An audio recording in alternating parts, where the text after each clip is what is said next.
মামার বাড়ি ঘুরতে এসে নিখোঁজ শিশুর দেহ উদ্ধার গঙ্গায়। সোমবার আনুমানিক দুপুরে 7 বছরের শিশু কৌশিক মাঝি তার মা শিল্পা মাঝির সঙ্গে বি গার্ডেন গঙ্গার ঘাটে স্নান করাতে নিয়ে আসে। স্নান করানোর পর কৌশিককে পাড়ে রেখে নিজে গঙ্গায় স্নান করতে নামে তার মা। তারপর আর খুঁজে পাওয়া যায়নি ওই শিশুকে।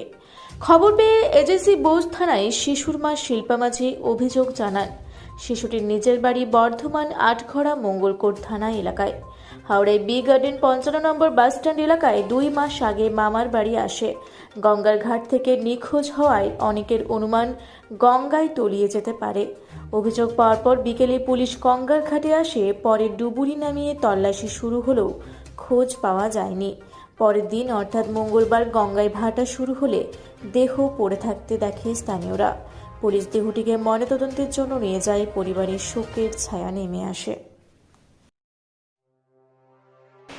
হাওড়া থেকে মণিশঙ্কর বিশ্বাসের রিপোর্ট, রূপসী বাংলা মিডিয়া।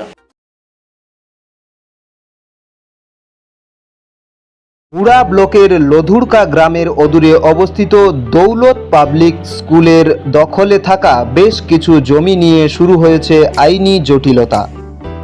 1197 দাগের যে বেলাবহল মৌজা এবং 2239 দাগের যে লুধুরকা মৌজা, এই দুটো জমি আপনারা প্লিজ কেউ কিনবেন না, কারণ আপনারা বিপদে পড়তে পারেন, আইনি একটা লড়াইতে পড়ে যেতে পারেন।